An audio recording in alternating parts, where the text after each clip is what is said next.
The Jack Benny Program, transcribed, presented by Lucky Strike. Do you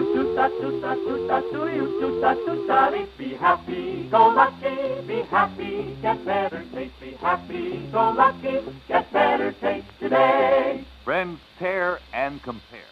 See for yourself that Luckies are made better to taste better.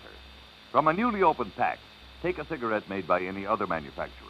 Carefully tear a thin strip of paper straight down the seam from end to end, and gently remove the tobacco. In tearing, be sure not to loosen or dig into the tobacco. Now, do exactly the same with the Lucky Strike. Then compare. Some cigarettes are too loosely packed.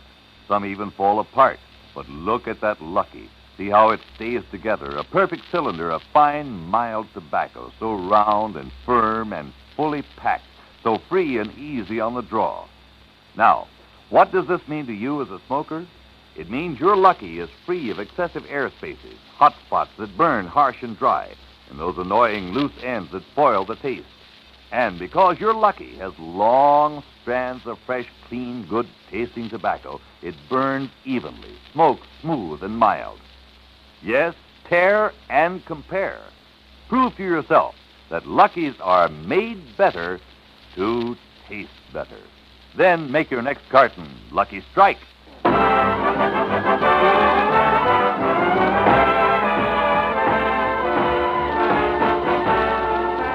Lucky Strike program starring Jack Benny with Mary Livingston, Phil Harris, Rochester, Dennis Day, the Sportsman Quartet, and yours truly, Don Wilson.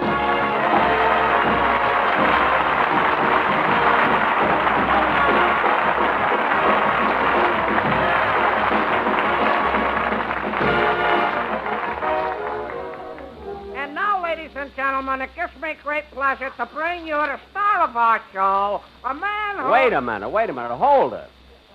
Don, who's this guy? What's going on here? Jack, I'm sorry, but when I read the introduction you wanted me to give you, I just had to go out and hire someone else to do it. You hired this fella? Ladies and gentlemen, it gives me a great pleasure to bring you the star of our Wait show. a minute, fella, wait a minute. Don, you're the announcer on this show, and you've got to introduce me any way I want you to. Well, Jack, this time I'm not going to do it. I've got pride, you know. Pride? Ladies and gentlemen, it gives me Oh, great shut up!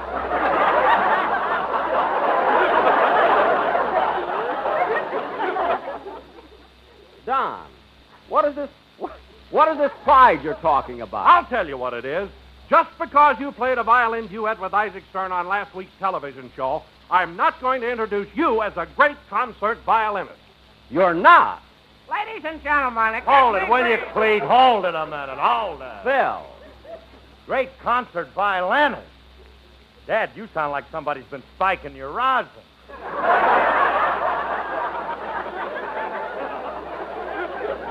Well, you're a fine one to talk. What do you know about music? Okay, Jackson, okay. I will admit that personally I may not be the world's greatest musician, but I was smart enough to get together one of the finest musical aggregations in the world. Oh, you were, eh? Phil, if your band is one of the finest musical aggregations in the world, I'd like to ask you a question about Don Rice, your bass player. Nobody slaps a bass like Don did. That's what I'm getting at.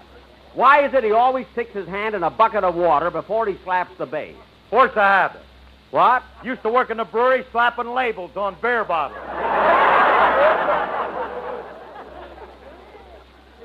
All right, Phil, I'll accept your explanation of Mr. Rice's musical eccentricity.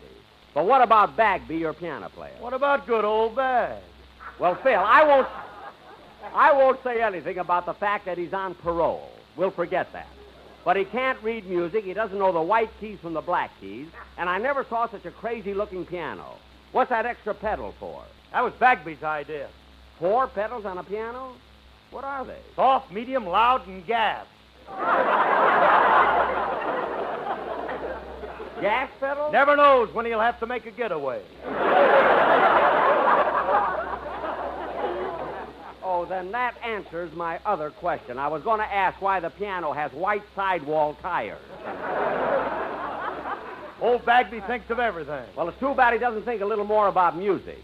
What? Phil, you know as well as I do, not only does Bagby play by ear, but if it isn't in the key of C, he can't play at all. Oh, he can't, eh? No. Okay, Jackson, you asked for it. Hey, Charlie. Yeah? Come here a minute. Phil, you don't have to go through all of Look, this. you said that all he knows is the key of C. Now, let's find out. Go ahead. Ask him anything at all. Okay. How about something with 3 sharps? Go ahead, Charlie. Give him something with 3 sharps. Well,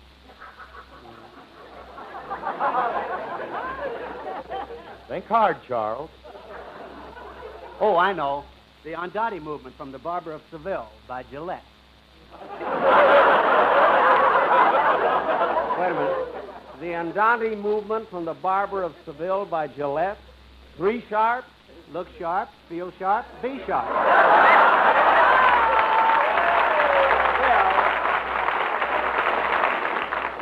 Phil, you can tell that corny Bagby to go now, will you? Yeah, okay. You better leave town. How do you like that? He drove the piano right out of the studio. I don't know why I get into these things. All I wanted was a classy introduction. Ladies and gentlemen. Not from you! I want the introduction from the one who's supposed... Oh, hello, Mary. Hello, Jack. What are you mad about? I'm not mad. Just that I asked Don to do something. When he refused, it hurt my feelings. John Wilson, you ought to be ashamed of yourself. After all Jack has done for you. In fact, we should be grateful for what he's done for all of us. And when Jack requests any of us to do something, we should make every effort to comply with his wishes. Thanks, Mary. I guess you're right, Mary. Okay, Jack, I'll do it. I'll introduce you as a great concert violinist. Ladies and gentlemen... Wait a minute. Mary. Jack, is that what you asked John to do? Introduce you as a great concert violinist? Yes, that's all. That's all? He ought to slap your face. Mary, I thought you were on my side. Whatever gave you the idea that you're a great concert violinist? Because on my television show, I played a violin duet with Isaac Stern. That's why. And he wants me to call him Yasha Benny. What are you laughing at, Mary? Last year he killed a grasshopper, and for 2 weeks I had to call him Frank Buck. I didn't kill that grasshopper. I brought him back alive. So don't be so smart. And anyway, I don't know why Don had to go out and hire someone. Oh, hello, Mr. Benny. Oh, hello, Dennis. I'm glad you're here. It's about time for... Dennis. Dennis, you're limping. Yeah, but I didn't get hurt bad. Hurt? Dennis, you have an accident? Yeah, as I was crossing Sunset Boulevard, I got run over by a piano.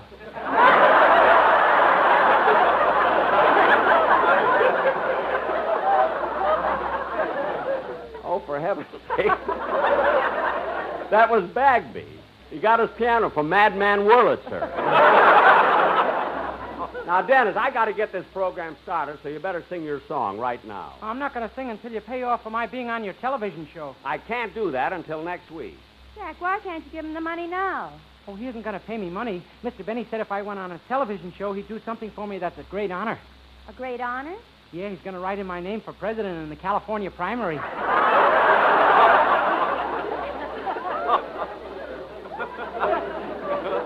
Oh, for heaven's sakes. Imagine writing Dennis's name for president. If I'm elected, I'm going to declare war on Johnny Ray.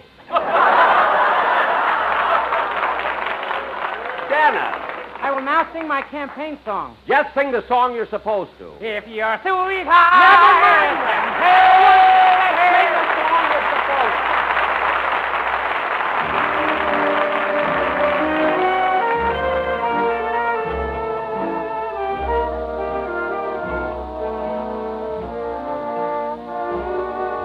Be a beggar, be a thief, be my sunshine or my grief, be anything but darling, be mine. Be a wise one, be a fool. Treat me tender or treat me cruel. Be anything but darling, be mine.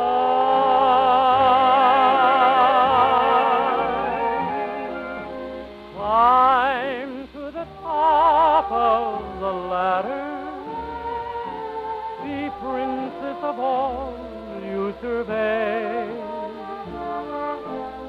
Pale, and it still doesn't matter. If you love me, everything is okay. Be the angel of my friend. Be the devil who cares. Be anything.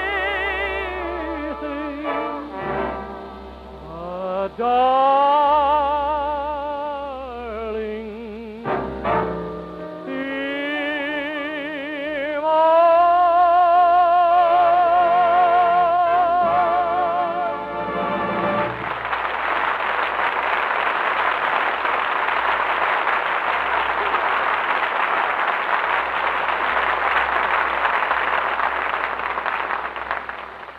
That was Be Anything But Be Mine, sung by Dennis Day. And very Hey, good. you! Huh? I don't want you to do any announcing on this show.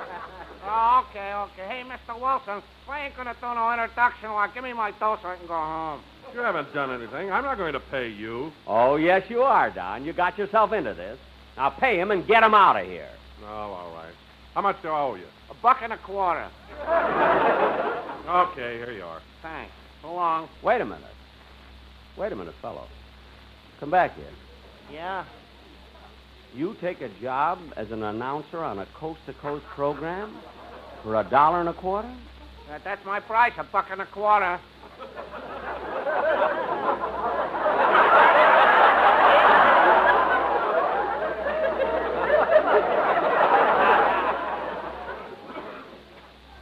Come here a minute.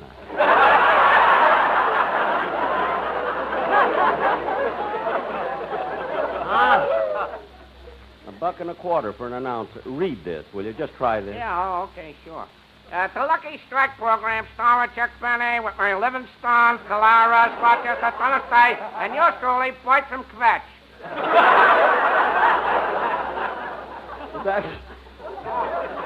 That's your name? Say, that's all right, Mr. Kvetch. Jack, you wouldn't dare. Hey, I can lead a band, too. Now, wait a minute, Quetch. You ain't leading my band. Phil, you stay out of this. I can also sing tenor. Well, did you hear that, Dennis? Who cares? I'll be in the White House.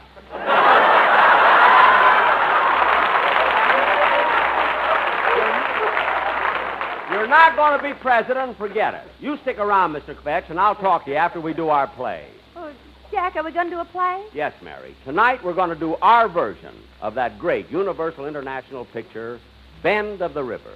Oh, Jack, isn't that the picture that starred Jimmy Stewart? That's the one. It's a colorful epic of the days of the covered wagon as civilization moved westward into Oregon. So, Don, set the scene. Okay.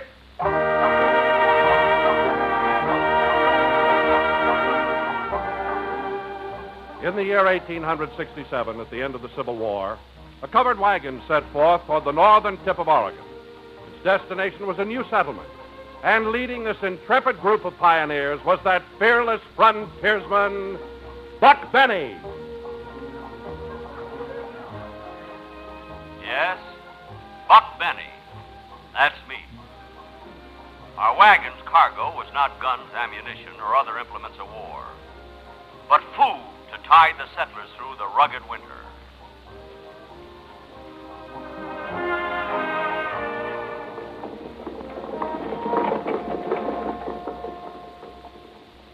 Say, Buck, What is it, Kate? we've been on the trail since sunup. Don't you think we ought to stop for the night? No, Kate, we got to keep going till we reach the next water hole. It's only about 2 miles, I reckon. Oh, Buck, let's stop here for the night. I said we're going to keep going. Well, can't the horse pull for a while? I'm tired.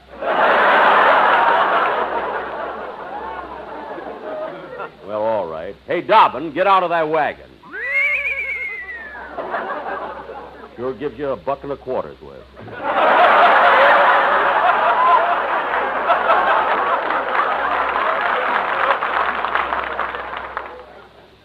Buck, why can't we stop here? We got plenty of water. I know, but it's not safe here. This is Indian country. You sure? Of course I'm sure. Look there on the ground. A scalp. That's yours. Pick it up. Oh. As we continued towards the hills, we saw signs of Indians everywhere. Though we knew we were surrounded by redskins, we made camp and ate our evening meal. We each ate a can of beans, and they would have been easier to digest if we'd have had a can opener. Suddenly, I heard horses' hoofs. As we listened in the darkness, guns ready for action, the horse came closer. Suddenly, a stranger galloped into our camp. He was about as tall as Jimmy Stewart. And he was slim like Jimmy Stewart. Come to think of it, he smiled like Jimmy Stewart, too. He came up to me and said, Say, excuse me, partner. I've been riding alone for days. I reckon it's all right if I join you into Oregon, ain't it? but he didn't talk like Jimmy Stewart.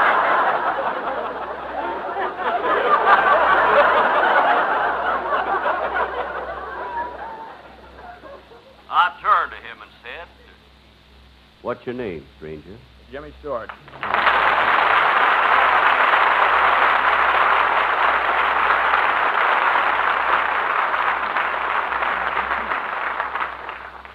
Must have been him, all right. All the Indians applauded.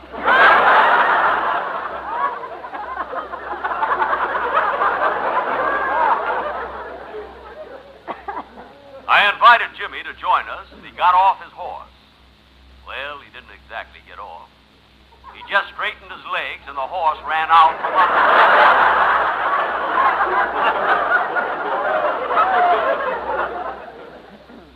We talked for a while, and then I introduced him to my wife. Oh, Jimmy, Yes, Buck. I'd like you to meet Kate. Hi, Jimmy. Well, kiss me, Kate. What? Come here, baby. Hey, hold on there.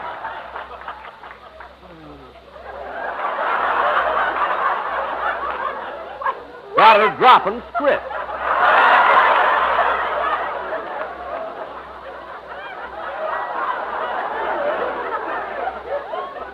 Wait a minute. I thought you were the shy, bashful type. Now, that's in pictures. For the kind of dough I'm getting here, I'm letting myself go.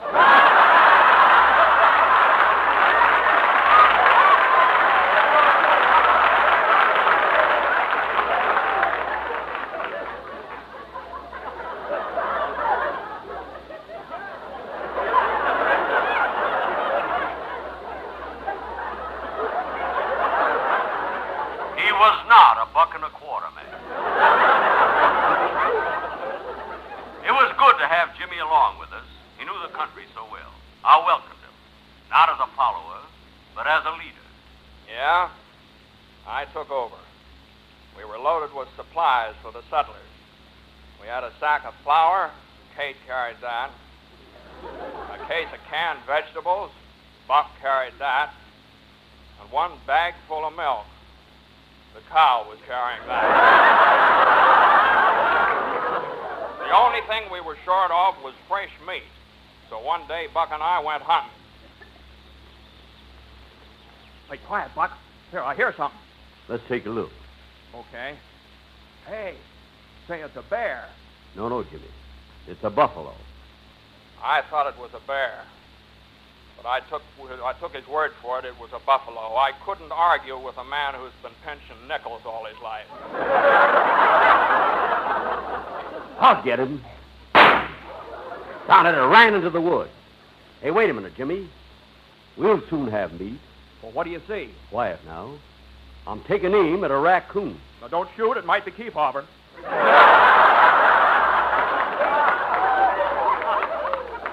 Oh, yes. Come on, let's get on with the hunt. Finally, we returned to the camp with plenty of game. This was due to our wonderful hunting dog. This dog wasn't a pointer. He was too well-mannered to point. He'd just nudge you and say, "Over there, stupid." We weren't in camp very long when all of a sudden... Indians! Hey, they're attacking! Come on, let's see if we can pot them all.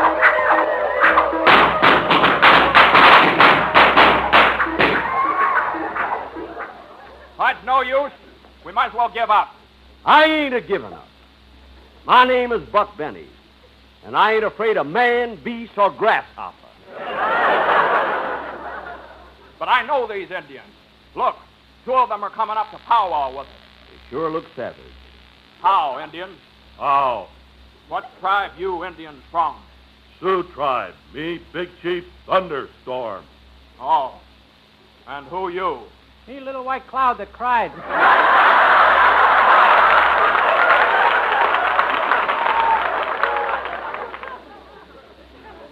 What? Having faith in all kinds of weather. We bound for Oregon. My name, Buck Benny. Let me speak to them, Buck. I talk their language. Listen, you Indians. Ugh. Coela Monga, Shoshone Tabits, Iroquois Ook, Palebwo TP. Baja Nagula Munga, Diga Muga Muga. Og Nagula Iroquois Tanahouse Wigwam. Magohu Shoshone Onga Sagano Talena. Sagamo Squaw Tomek Gitchi Gumi. Oiga Nuga Magahuhu.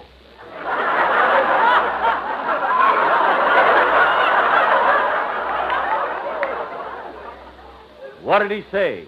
He's running for president.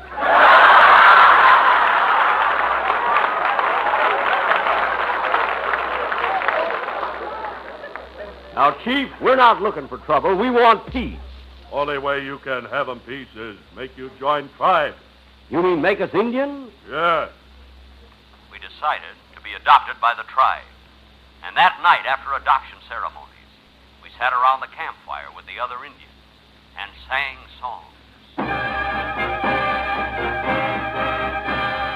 Like the Selnamo, Navajo, Kickapoo, like the Cherokee, I'm an Indian too.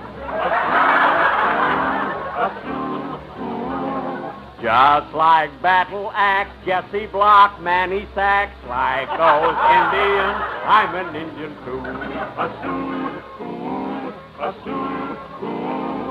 Some Indian summer's day, here's what we'll do.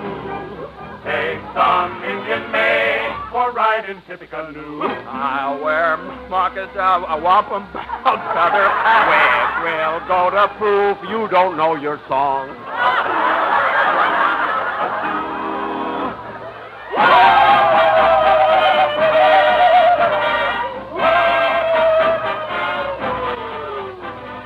Like the Chippewa, Iroquois, Omaha, just like Kickapoo, we smoke lucky too. We do the same as you. When we take 'em puff, sure enough, no rough puff, leather tasting too. Lucky's best for you. It's true, it's best for you. Give Indian friends a gift, we be your friends. Give us Lucky Strike, the smoke with no loose ends. Big Chief sitting there, like to tear and compare. He finds Lucky Strike is the smoke he likes. The smoke he likes is Lucky Strike.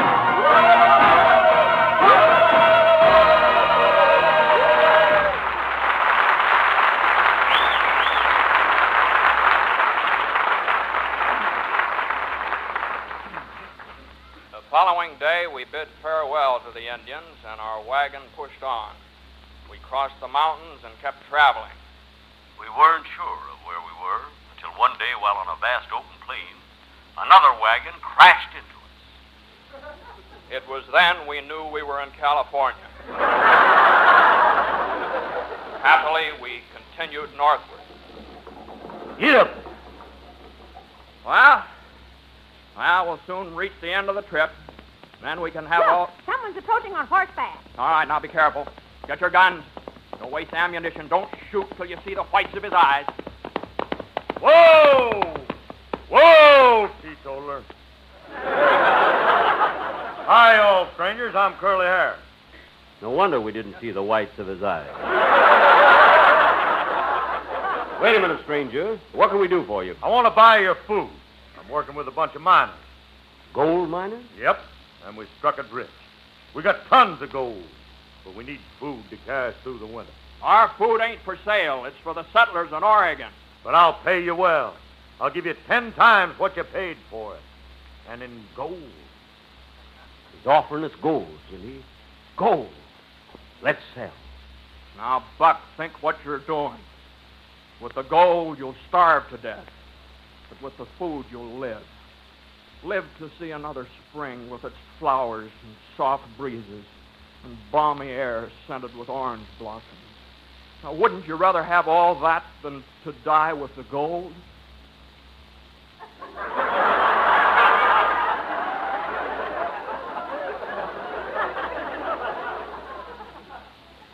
We waited 2 weeks while Buck thought it over.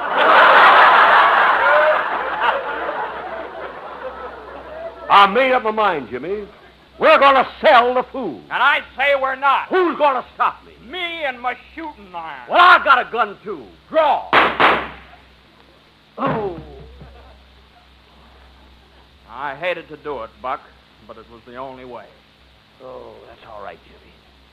And I'll forgive you before I die. Oh, now, wait a minute, partner. Don't say die. Huh? We cowboys never die. We just go on to the big corral up yonder and gather around the heavenly campfire where the chuck wagons always fill, where the deer and the antelope play, and the wagon wheels sing a happy song, and the little dogies wander around among the purple sage. And there ain't no last roundup because the cowboys... Get through already. This won't sound good on the Amos and Andy show.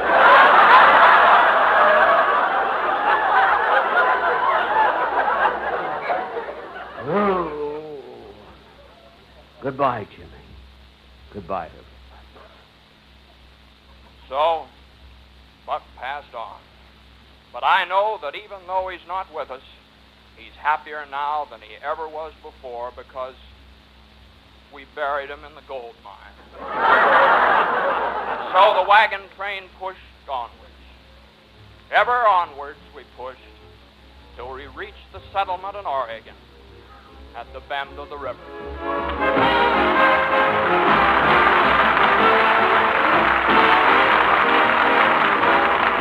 Jack will be back in just a moment, but first. Do you do-da-do-da-do-da-do-da-do-da-do-da-dee. Be happy, go lucky, get better taste today. Friends, you can tear and compare and see with your own eyes how Lucky's are made better to taste better. From a newly opened pack, take a cigarette made by any other manufacturer. Carefully tear a thin strip of paper straight down the seam from end to end and gently remove the tobacco. In tearing, be sure not to loosen or dig into the tobacco. Now, do exactly the same with a Lucky Strike.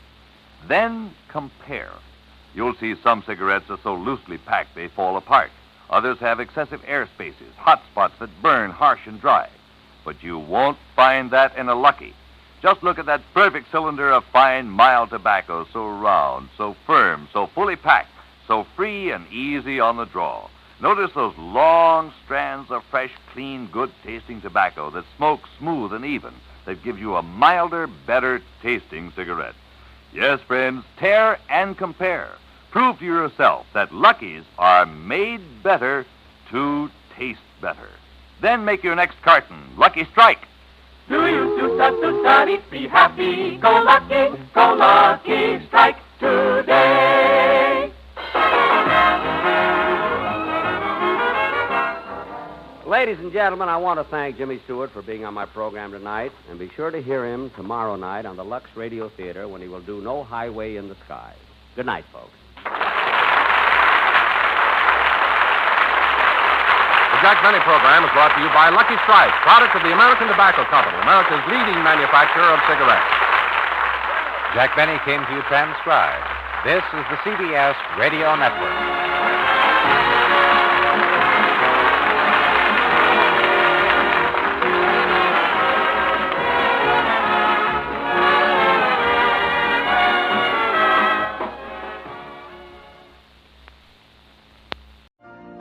You've been listening to the OTR Gold Network. Find more classic radio at otrgold.com.